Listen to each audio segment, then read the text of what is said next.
Come, little world, don't think too much, just come. There's room for you, some more.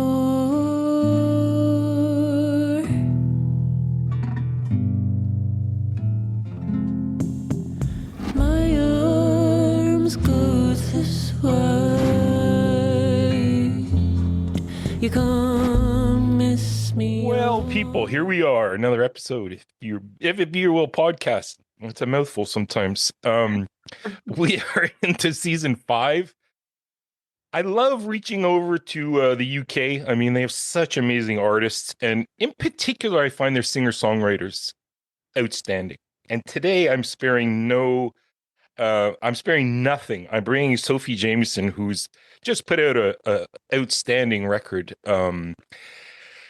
I Still Want to Share, which has a lot of meaning to that little title, and we'll get into a little bit of that. But this record came out January 17th, 2025, so it's been out in the air for a while. So, Sophie, thanks so much for taking some time and hopping on here with me. That's my pleasure. Thanks for having me. Yeah, this has been really fun to kind of get into. Whenever I prepare for these episodes, I listen to, but I have this coming back to your records, particularly choosing and your latest. I Still Want to Share, and kind of listening to the differences, because they really are their own little children. You know how children are all like, we love them equally, but they're different. Yeah. Well, I was getting that sense out of listening to the two of them. But before we get into all that, tell me a little bit about how it all started for you. How did music come into your life? Your earliest kind of or important recollections of when music kind of started shifting a little bit of your trajectory of where you might go in life. Well, I was forced to play music from a young age. Oh. And I've said forced like it's a horrible word, but I was planted in front of a piano and then a recorder and then put in some orchestras with a bassoon of all things as a teenager. And I was brought up on, I was brought up on with some diet of classical music from my mum's side, and come from a family of just people who felt that music was an important part of an education, I guess. And I'm very grateful for that. But I don't really remember particularly connecting on a very deep level with what I was doing then. And I think there was a strange kind of change when I went to university and left home, when I just started to discover music for myself in terms of songwriting, and started to discover the sort of new folk revival scene that was happening in the UK and in the US, that kind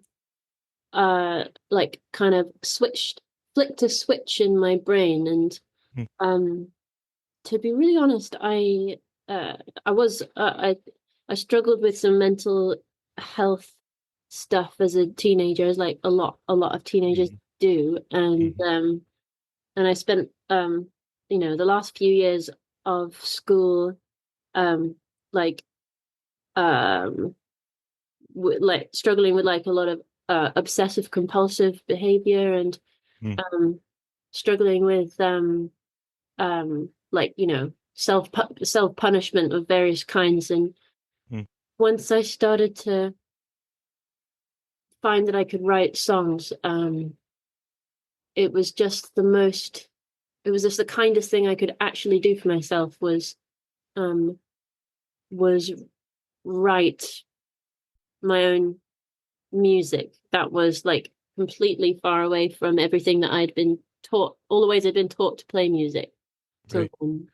Right. And that's when, and I think that's when you know, this sort of began.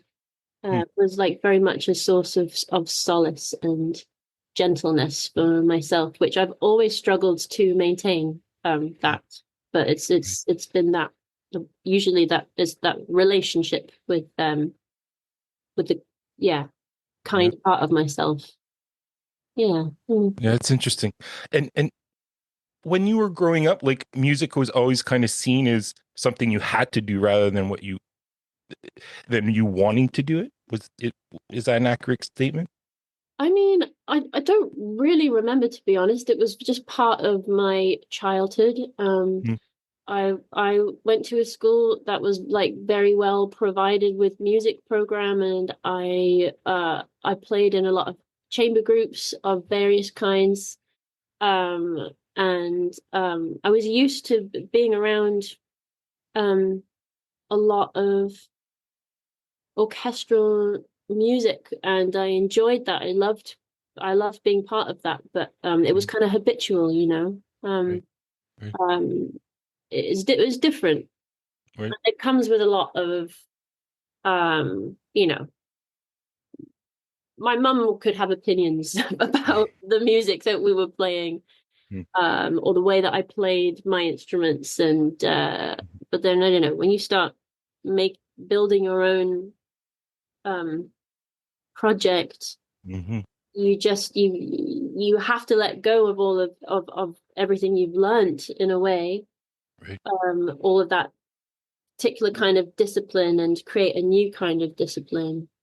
Mm. um and it's Do you very, remember, Sophie, some of those, like what you had to do or some of the things that you had to practice more to create that separation that to reclaim the ownership of your music or your musicality?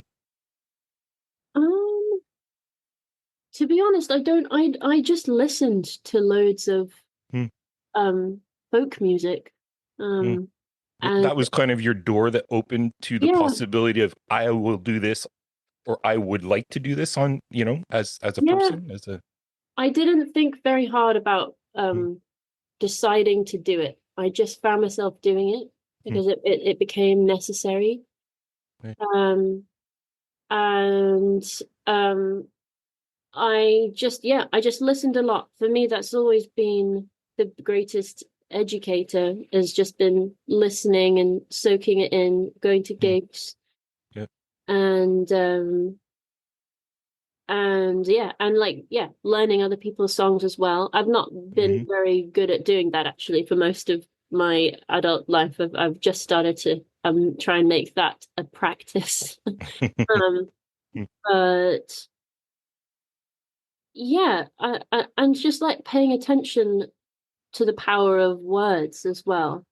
right, And I think it's important. It's I'm constantly learning the sheer importance of um like allowing the most pure and childish, naive voice to come through mm, during songwriting. I've actually been thinking about it a lot lately, um, and I think that's kind of really goes against a lot of what you might be forced to do right, in high school mm, when you're, you know, doing grades on the piano or whatever. You're very mm, much like following somebody else's trajectory, but when you're writing songs, you I don't know. I think the best thing you can do is um like listen really, really closely to the quietest, most vulnerable voice that's generally been forced mm, really, really deep mm. down. Yeah. Um Well, and and yeah. do you remember the first song that you wrote where you started to feel like you were onto something that, in the process of finding your voice and finding the style that you wanted to, look through as, as your creative lens? How did that start to form? Like, what were your moments or your songs that started to reveal themselves to you that this is something that I would like to share with others? Um, it's a good question. To be honest, I don't remember ever thinking about it very hard. Mm. And that was a theme in my early years of getting out publicly and playing gigs and releasing music, because I started doing that when I was 21 or Mm.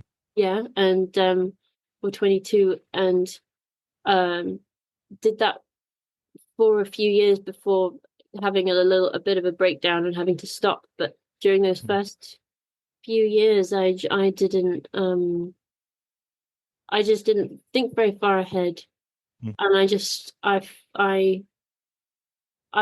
let happen what was happening without um really noticing what I actually wanted. Mm. And I think that's I think something that young people do and have to do. Um, but in terms of, yeah, like individual songs, and I I don't think I really thought about my style very much, but I remember noticing that my style was informed by my limitations. Mm. Um, and I was never very adept at the guitar. And I just I wrote songs within the limited ability that I had, and I actually found that very creatively stimulating. Mm. But I think I had sort of a kind of atmosphere that I was drawn to, Mm. and I think I tried to emulate that, and I was kind of fascinated with a certain balance or tension between intimacy and detachment, um, Mm. which I'm less attracted to now. Right. Um, but there are a few songs from very early on that I think kind of became um, hallmarks of the style that I was sort of playing it. I mean, there's a song called Dinah, which I is was probably the one that got noticed early on. Mm. And I've always found it fascinating because I didn't I don't think I tried to do anything in particular with that, but I think it's it it was one of That's those. good. It's a strange little song, but Mm. yeah, I don't know. I don't really remember Mm. how it came to be. Mm. Um, Was that on your first release 2013? Where is that? yeah, That was yeah, your first release yeah, that you ever put out, yes. and those were some of the first songs that you had penned as well. No, I mean, I wrote songs from the age of 10 or 11. Mm. Like, I probably wrote dozens of awful songs, uh, um, and then there was like one or two that were a little better when I was in my later years at school. But when I went to university, I was writing Mm. some of these songs. Yeah. Okay. Okay. Mm. And when you first started, what was your process for songwriting like? And has it evolved over time? I imagine the more you do it, your process evolves. Or have you been quite strict on what your process is for writing a song? Um,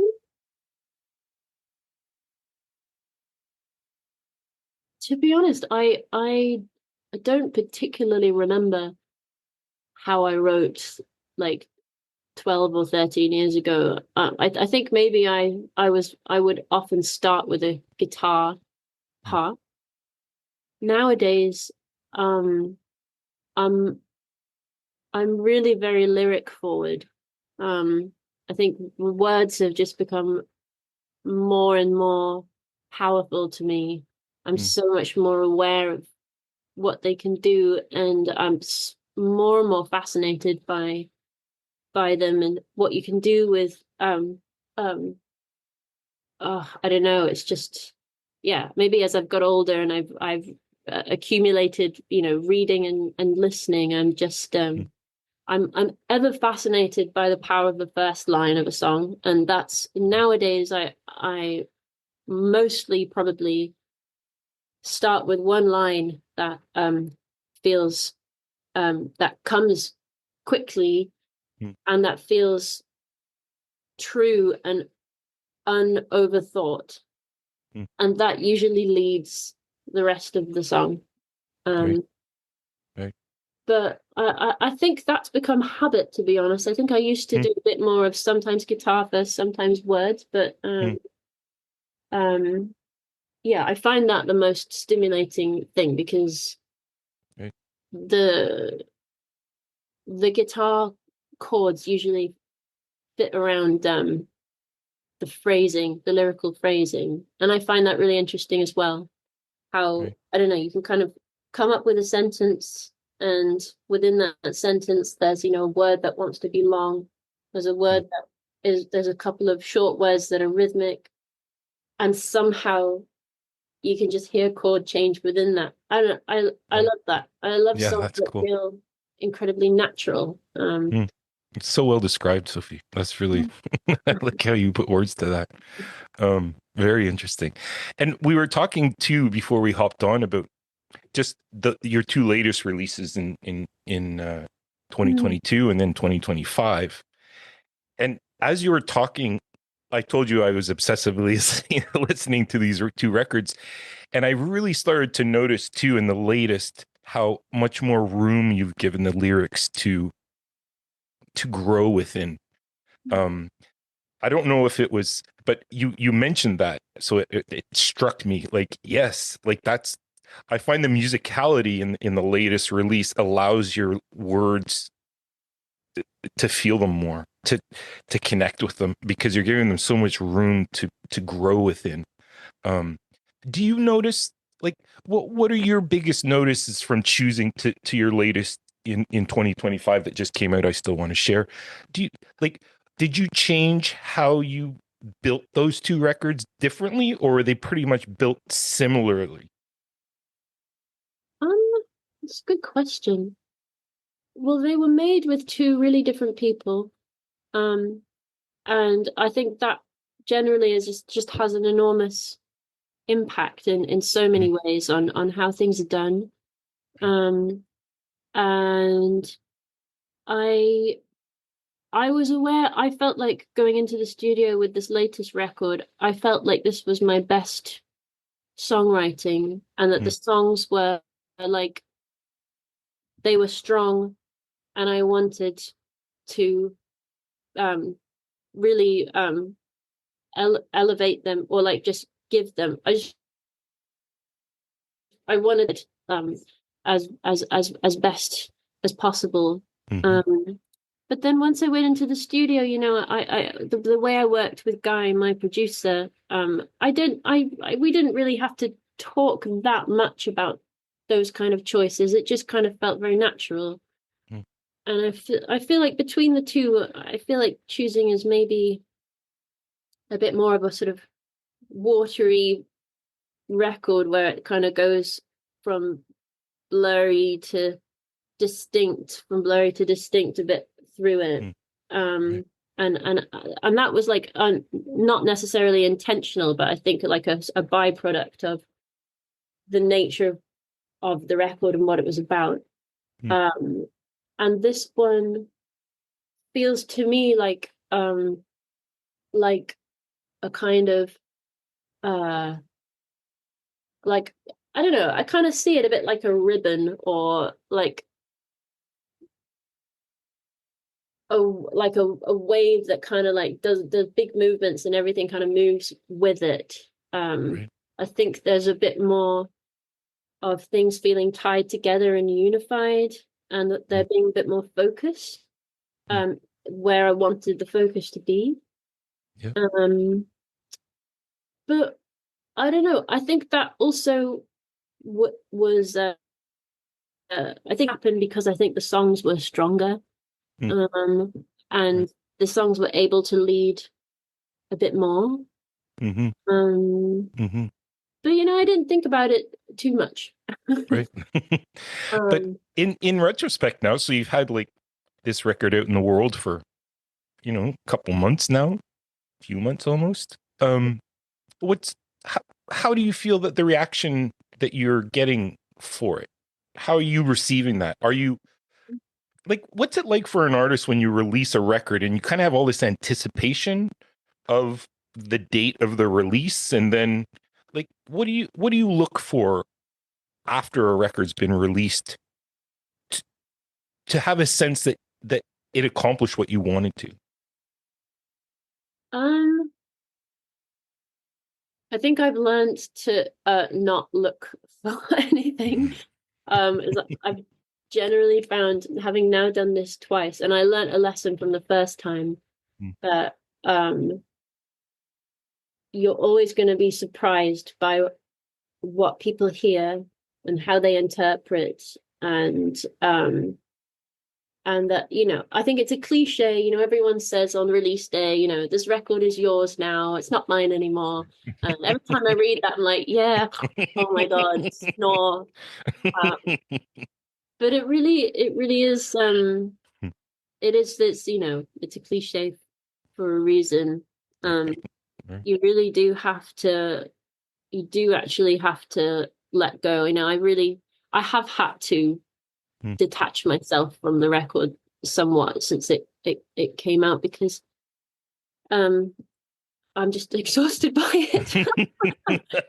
Well, I've heard that many times, like Yeah. just because of the intimacy that you have with that before it's released, like every second of every millisecond of what that sound is, and the lyrics, and I'm sure it's kind of like, yeah, well, let's shelve it. It's good. I don't need to hear it anymore. Like, I think because it's this and the last record are both in their own slightly different ways very vulnerable and very revealing, Mm. of me, and I haven't done a lot to hide much. Right, um, right. Generally, and that can be very, very jarring Mm. when something is released, because to some extent, well, I'm not putting music out in order to be understood. I write the songs so that I can understand myself. Right. And then when it comes out,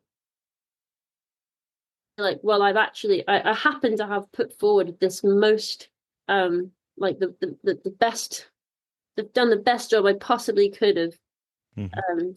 of painting this important picture to me, yet still, um a lot of people are just not gonna see it for what I see it as. And Sure, my sure. my first record, I found that really difficult, Mm. because I thought I'd actually been very careful as to what I said and what I Mm. didn't say, and Mm. still I felt like a lot was still assumed, or gaps were filled in that I didn't realize someone would think they had the right to fill in with stuff Right. that really didn't feel like it sat right. So, Mm. this one, I was aware that that was a possibility. Mm. Um, but It, overall, it's actually felt really much better than I thought it would. that's good. That's good. And It's yeah, I knew a little bit more what to expect, and I'm a bit tougher, you know. right. Yeah. Yeah. I was going to ask you that too. The vulnerability in Mm. it's such a, like, you're laying things out there for anybody to take, interpret, put their thoughts into it. How did you first get that almost confidence to be like, I will put this out here and anybody can have access to it. These are super revealing and personal thoughts that I have. Here you Mm. go. Like, I'm always curious about what it is in a musician that can make that jump over to of penning them, writing them, building them, feeling them, and then letting it free, almost like, a bird leaving its nest. Once it's big enough to fly, off it goes. Mm. How did you get that confidence to fly as a musician? with the music that you put out that is you. I mean, it's you in lyrical play and musicality. But some pretty interesting and tough topics that you navigate. Um, I think what just popped into my head was that, yeah, you say that it's me, but I think when it feels good to put out, it doesn't actually feel like necessarily like me. Hmm. It feels Hmm. like that's those are when you've written something that feels like you want to share it, it's Hmm. because you realize you've tapped into something that's a bit bigger than you. Hmm. And um yeah, Like I some kind of universal feeling that you felt you captured, and that most yeah, people will feel these things. People feel these things. It's not just me that feels them. yeah, Like kind maybe, of putting a mirror up for sometimes for people to kind of look at themselves and reflect yeah, upon who they are as well. exactly. And maybe even in a slightly more woo-woo kind of way. Hmm. I think um there's there's like a mysterious sort of realm that you enter into when you perform a song live that feels very true. Hmm. And it's like the most alive kind of space to be in Right. when you're delivering something that feels like it's not just yours and it's not just the audience's, but it, like, I don't know, like belongs in the world somewhere that has Right. its own space. And it's Right. just it's like the best, it's my favorite thing to Hmm. do. And Right. it's a thing that makes me feel most um part of this world Hmm. and Hmm. connected in general. Um, Right. and that's why I write. Like that's what I'm seeking out. Apart from just also like trying to figure myself out. It Right. figuring myself out is it was also me just figuring out this world and its mystery and Hmm. tapping into it as much as possible. And I feel so lucky that I have a way of doing that. And even most of the time, I feel like I don't. I'm like, I did that. How do I do that again? I can't remember. It feels so impossible today. Right. Um, Right. Right. but in that sense, the vulnerability. I don't really bat an eyelid about it Hmm. anymore. And Hmm. it's a question that has come up Hmm. during this album release a few times, and every time I answer, how how are you okay with being so vulnerable in your songs? I do wonder if I maybe I is it a bit weird that I'm so fine with it, but I Well, don't I think know. what you mentioned about the live performing Yeah, says it all. Like when you're performing these songs, you see how it's affecting people. I imagine, like you can feel that in the crowd. No. well, I yes, I mean crowds are weird. Hmm. Sometimes you can't tell, Okay. but it doesn't matter a lot of the time. It just doesn't matter Hmm. as long Right. as you're feeling it. Right. Um, Right. Is that yeah, hard for there's you some. to get into when you're performing live? Is it hard to get into that flow? Or does it come like you said your first line are really important. So I imagine like you feel it pretty quickly. It really depends. It Hmm. depends. Hmm. I'm a sensitive person. Hmm. Very sensitive to environment, and there are so many factors that can affect how easy it is to like sink into a performance. And often it takes a couple of songs. Sometimes if everything is just right, um, it can happen straight away. Or there are so many gigs where like, well, I think I played two songs out of six well, but then you get good feedback afterwards all the Right. same. Right. Um, Right. We're always our harshest critics, right? Like I'm sure people come up after and like you transform me or like you've been, that was meant everything to me. That's pretty cool. Well, Sophie, to kind of bring things to a close again, just I want to thank you again. I think your insights and your vulnerability, we'll say, is really, I think artists out there listening to this will be able to identify and be like, I'm not the only one. Because oftentimes when we're in our brain, we think I'm the only one that feels this. In reality, we don't. And I think that your songs put that forth, that we all struggle and it's okay. We will figure it out and we will find the light at the end of the tunnel. And I think a lot of your music brings the vulnerability, the difficulty, but also there's a light. And when a lot of small lights come together, it gets pretty bright out there. So Oh, that's beautiful, Chris. I thank you. I was inspired by your twinkly lights. Oh yeah. I can't stand bright light. It's just fairy lights in here. No, I love it. Yeah. I love it. So to just kind of wrap things up, so what's 2025 hold for you, with your music that you can share with us? Are you going to be doing some shows and other such things, and are you continually writing for your next record, or are you taking a break? What can you reveal to us that is public? Well, I'm playing some shows. I'm sort of playing little chunks of shows throughout the year, in the UK and Europe, and I'm working on my writing practice, and I'm writing, but I'm also I'm really trying to open up my writing a bit and allow myself to do things in some new ways. So that's like a big thing for me this year. And I'm just trying to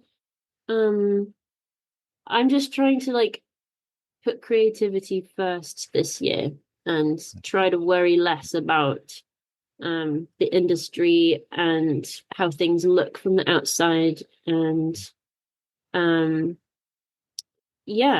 somewhere this year I'll be recording something, I hope, and it's a year of creative stuff and cooking, I think. Great. Yeah.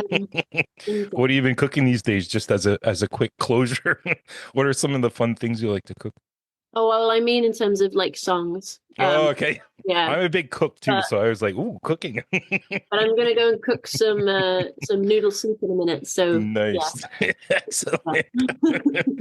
Well, Sophie, this has been a really, really great conversation. I really appreciate it. Thanks for really taking some time. Yeah, it was really cool. And thank you for putting these records out. I hope that you don't stop. Because like you said at the start of this, like, I think it's as much for the listener as it is for you. Because it is like we can help figure stuff out in ourselves through the work that you've done for us. So thank you. Thank you for that. Thank you so much. This has been a really lovely chat. I really appreciate it. Cool. Well, you have a good evening. You too.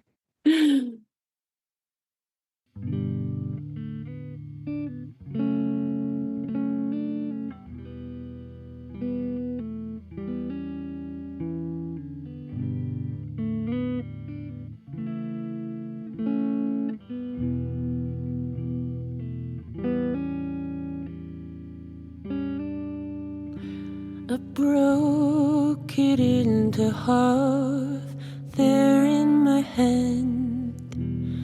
The camera couldn't get the focus to land. It had to go. We come to it here.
mountains rise.